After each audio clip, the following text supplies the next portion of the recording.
Hello प्यारे बच्चों, सुप्रभात। कैसे हैं आप?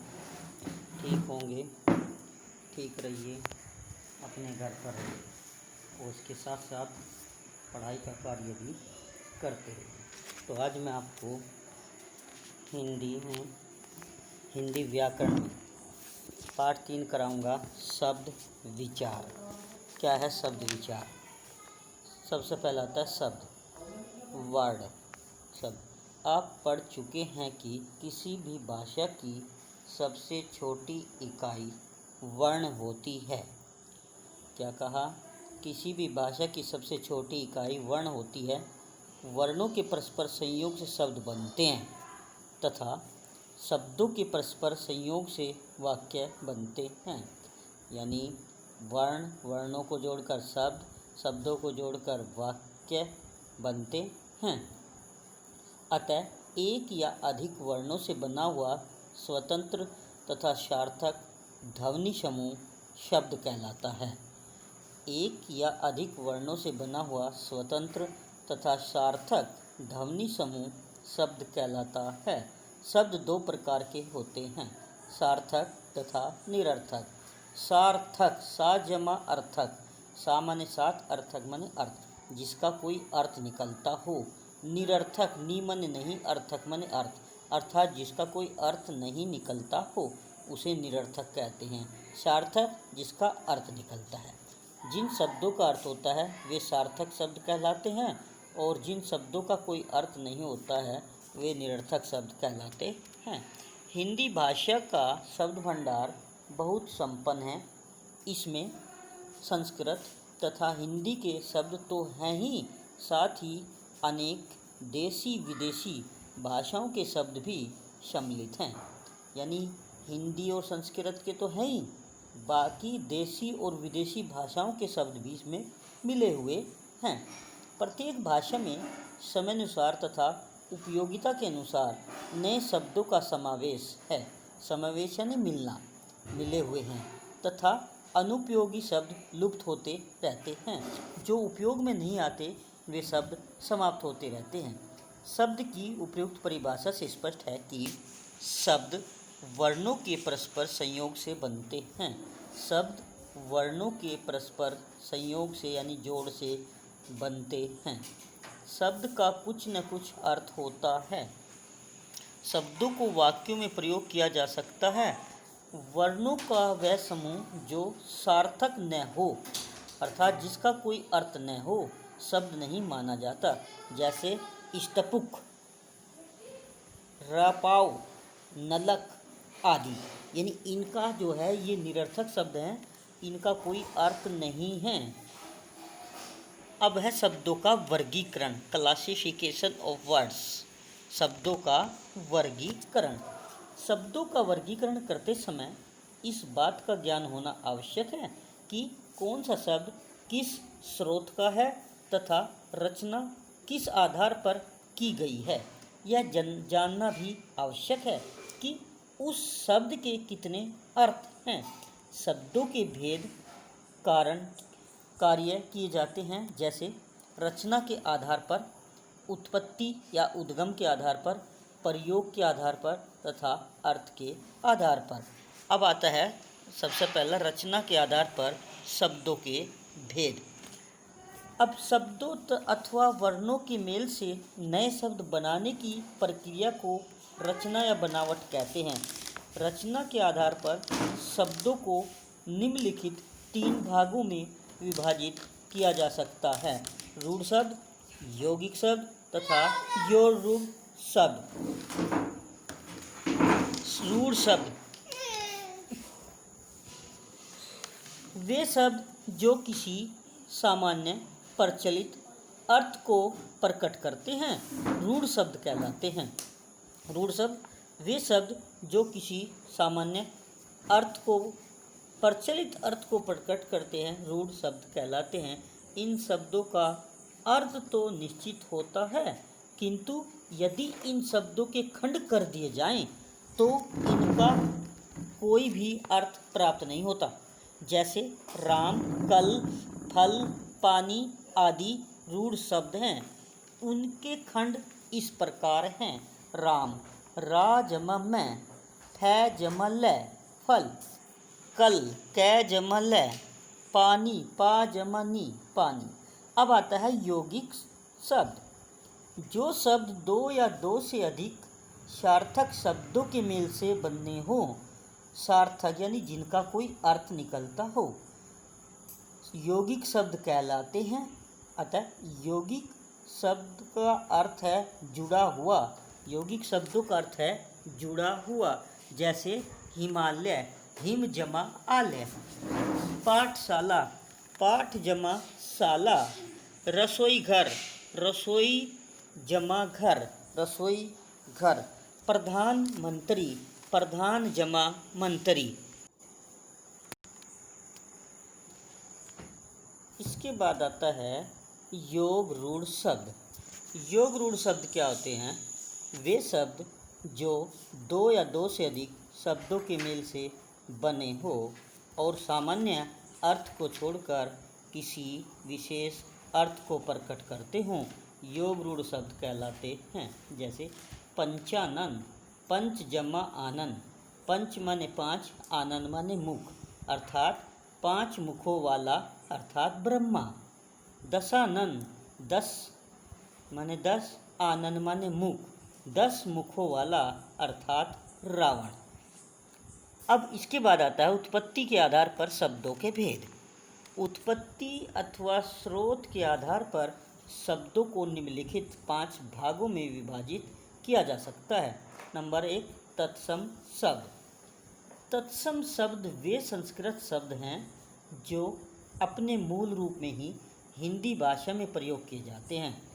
तत्सम शब्द जो वे शब्द होते हैं जो संस्कृत से ज्यों के त्यों हिंदी में प्रयोग किए जाते हैं, अर्थात उनका रूप परिवर्तित नहीं होता। वे संस्कृत में भी ऐसे ही होते हैं और हिंदी में भी ऐसे ही होते हैं। जैसे पवन, बालक, अग्नि, जल आदि। इसके बाद आता है तद्भव शब्द।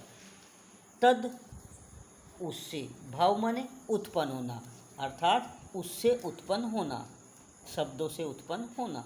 ये वे शब्द होते हैं जो संस्कृत भाषा से रूप परिवर्तित करके हिंदी में आए हैं। क्या है? संस्कृत भाषा का बिगड़ा हुआ रूप जो हिंदी में प्रयोग किया जाता है उन्हें तद्भव कहते हैं। बिगड़ा यानी परिवर्तित रूप। जैसे सूरज, सांप, छाता, दही, पिता आदि। अब नीचे कुछ तत्सम और तद्भव शब्द दिए गए हैं तो उनको देखते हैं हम। तत्सम तद्भव। कर्म काम, अक्षेत्र खेत, दुग्ध दूध, हस्त हाथ, ग्राम गांव, आम्र आम, प्रिय प्यारा, कूप कुआं, चंद्र चांद, घट घड़ा, सत सो, सप्त सात, गो गाय, ग्रह घर। इसके बाद आता है हमारा विदेशी शब्द। नाम से ही पता चलता है विदेशी। क्या है विदेशी? हिंदी भाषा में विदेशी भाषाओं से आए शब्दों को विदेशी शब्द कहा जाता है। जैसे स्कूल, रेडियो, कंप्यूटर, गरीब, चाकू, कमीज आदि। ये क्या हुए? ये विदेशी शब्द हुए और हिंदी में इनको प्रयोग किया जाने लगा। हासिल, दाखिल, दवा, अखबार, शिकायत, बाजार, हवा, आज़ाद, इमारत, नस्तर, रौनक, इनाम, किताब, कागज, शामिल, मेहमान आदि शब्द अरबी भाषा के हैं। ये शब्द हिंदी में भी प्रयुक्त होते हैं। अब हम इनको हिंदी में भी प्रयोग ऐसे ही करने लगे हैं। ये अरबी भाषा के, लेकिन हिंदी में इनका प्रयोग होने लगा। अब college, school, radio, television, computer, cigarette, machine, company, cycle, pen, ticket आदि शब्द अंग्रेजी भाषा से हिंदी में आए हैं। अब आता है देशज शब्द। नाम से ही पता चलता है देशज यानी देसी भाषा के शब्द। जो शब्द किसी भी भाषा से नहीं आए हैं, ये आम बोलचाल की भाषा से प्रयोग किए गए हैं।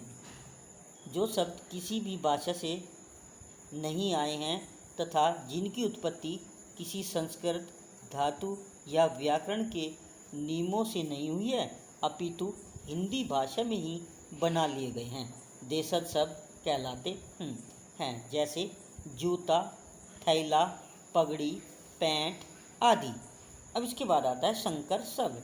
संकर का मतलब है मेल, मिश्रण। दो भाषाओं के मिश्रण से बने शब्द संकर शब्द कहलाते हैं। जैसे रेलगाड़ी, रेल अंग्रेजी तथा गाड़ी हिंदी का शब्द है। ये दो भाषाओं से मिलकर बनते हैं।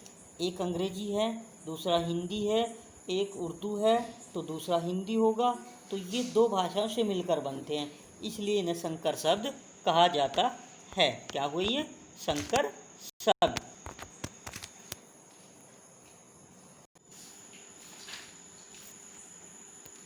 अभी पढ़ा है हमने उत्पत्ति के आधार पर शब्दों के भेद थे, तत्सम, तद्भव, विदेशी, देशज और संकर। इसके बाद आता है हमारा प्रयोग के आधार पर शब्दों के भेद। प्रयोग के आधार पर शब्दों के 8 भेद होते हैं। जब ये शब्द वाक्य में प्रयोग होते हैं तब उनमें से कुछ शब्दों के रूप में परिवर्तन होता रहता है। क्योंकि कुछ शब्दों में कभी भी परिवर्तन नहीं होता, इस परिवर्तन को विकार कहते हैं। प्रयोग के आधार पर प्रयोग के कारण तथा उत्पन्न हुए विकार के कारण इन 8 प्रकार के शब्दों को 2 भागों में बांटा गया है। शब्द विकारी शब्द और अविकारी शब्द। पहले विकारी शब्द। संज्ञा, सर्वनाम, विशेषण और क्रिया। विकारी शब्द वे शब्द होते हैं जिनमें वचन, कारक, लिंग, काल आदि के कारण परिवर्तन होता है, उन्हें विकारी शब्द कहा जाता है। विकारी शब्द क्या है? संज्ञा, सर्वनाम, क्रिया और विशेषण विकारी शब्द हैं। इसके बाद आता है अविकारी शब्द। क्रिया, विशेषण, संबंध बोधक, समुच्चय बोधक, विस्मयादि बोधक। अर्थात अविकारी शब्द वे होते हैं जिनमें क्रिया, विशेषण, संबंध बोधक, समुच्चय बोधक, विस्मयादि बोधक आदि के कारण कोई विकार, कोई परिवर्तन नहीं होता, उन्हें अविकारी शब्द कहा जाता है। अब नंबर आता है विकारी शब्द क्या होते हैं? जिन शब्दों में वचन, कारक, लिंग, काल आदि के कारण परिवर्तन होता है, उन्हें विकारी शब्द कहते हैं। संज्ञा, सर्वनाम, क्रिया तथा विशेषण विकारी शब्द हैं। अब विकारी शब्द दिए गए हैं यहाँ। संज्ञा लड़का, लड़के, लड़कों। सर्वनाम मैं, हम, मेरा, मुझे। विशेषण अच्छा, अच्छे, अच्छी। क्रिया खाता है, खाते हैं, खाती है, खाऊंगी। अब आता है इसके बाद अविकारी शब्द। अब नाम से ही पता चलता है, अ माने नहीं, विकार माने परिवर्तन, जिनमें कोई परिवर्तन नहीं होता। क्या है ये शब्द? जिन शब्दों के रूप में वचन, कारक, लिंग,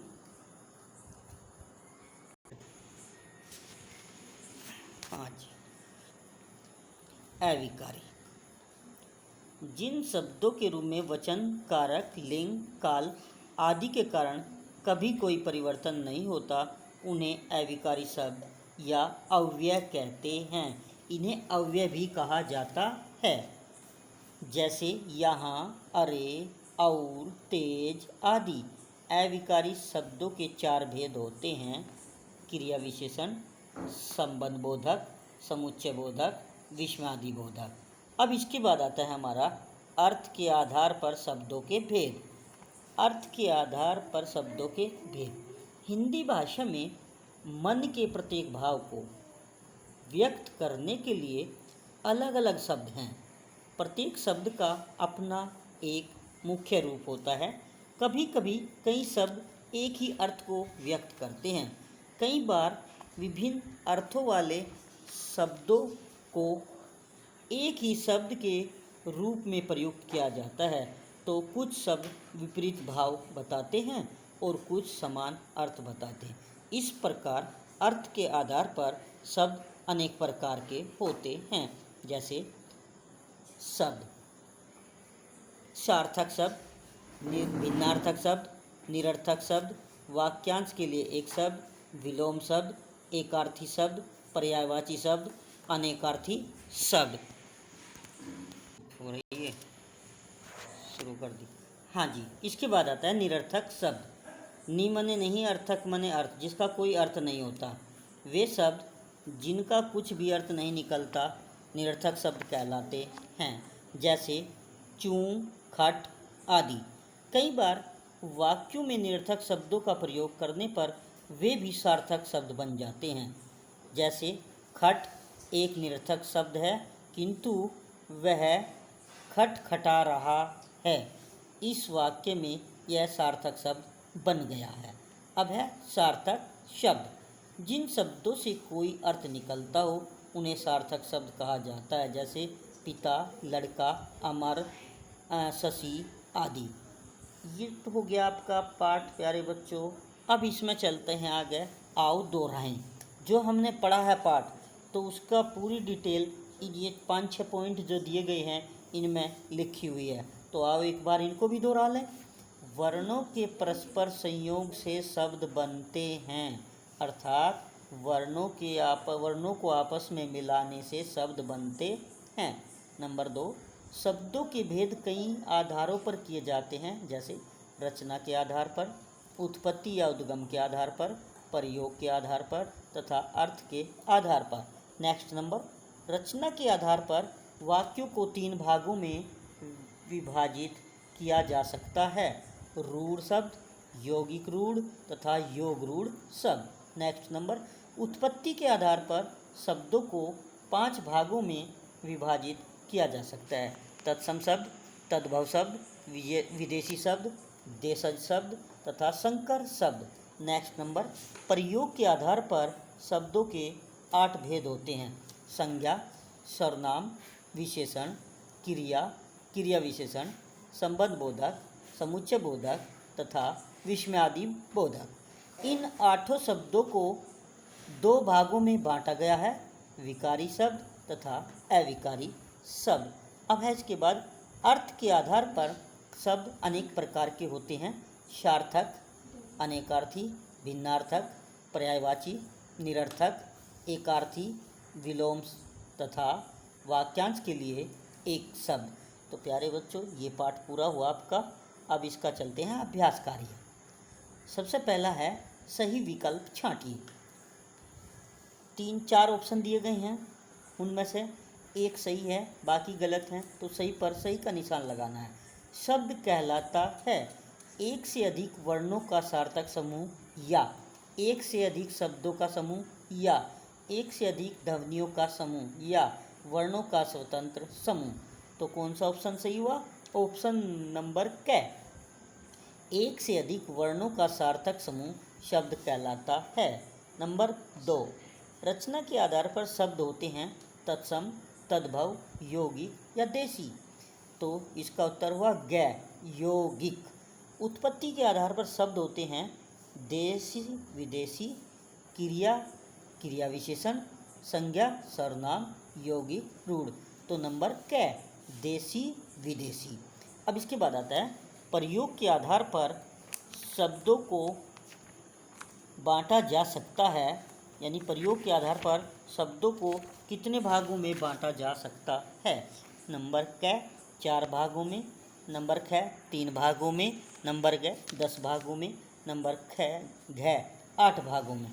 तो इसका उत्तर हुआ ऑप्शन नंबर घ, 8 भागों में। थोड़ा सही रह रहा। इसके बाद आता है नंबर 5, जिन शब्दों में परिवर्तन होता है उन्हें कहते हैं क, विकारी शब्द, ख, अविकारी शब्द, नंबर ग, यौगिक शब्द और नंबर घ, निरर्थक शब्द। तो इसका उत्तर हुआ ऑप्शन नंबर क, विकारी शब्द। निरर्थक शब्द कहते हैं क, जिन शब्दों का पूर्ण अर्थ स्पष्ट हो, ख, जिन शब्दों का कोई अर्थ नहीं होता है, ग, जिन शब्दों का प्रयोग विशेष अर्थ के लिए हो, घ, जो शब्द एक से अधिक वर्णों से बने हों। तो इसका ऑप्शन नंबर ख, जिन शब्दों का कोई अर्थ नहीं होता उन्हें निरर्थक शब्द कहते हैं। प्रश्न नंबर 7, पंचानन शब्द है विदेशी, संकर, योग रूढ़ या तत्सम। तो नंबर ग, योग रूढ़। पंचानन क्या है? योग रूढ़ शब्द। पानी शब्द है तत्सम, रूढ़, विदेशी, योगी। तो पानी जो शब्द है वो तत्सम शब्द है, पानी। नंबर 9, टेलीविज़न शब्द कौन सी भाषा का शब्द है? क, अंग्रेजी भाषा का, ख, हिंदी भाषा का, ग, फारसी भाषा का, घ, पुर्तगाली भाषा का। तो इसका उत्तर हुआ ऑप्शन नंबर क, अंग्रेजी भाषा का। नंबर 10, रेलगाड़ी शब्द है तत्सम, तद्भव, देशज और संकर। तो इसका उत्तर हुआ घ, संकर। रेलगाड़ी कैसा शब्द है? संकर। तो प्यारे बच्चों, ये पाठ समाप्त हो गया, पढ़ा दिया, समझा दिया, इसका बुक वर्क करा दिया गया, केवल प्रश्न उत्तर रहेंगे, ये नेक्स्ट वीडियो में कराए जाएंगे। और इनको जो भी कार्य दिया जाए उसको अपनी कॉपी में, बुक में करते रहें और याद भी करें, क्योंकि आपका एग्ज़ाम भी है 10 तारीख से। और एग्ज़ाम में आपकी दोनों बुक्स है, हिंदी रीडर से भी और व्याकरण से भी 3-3 पार्ट आएंगे। तो बच्चों इनको तैयार करें। तब तक के लिए बच्चों धन्यवाद।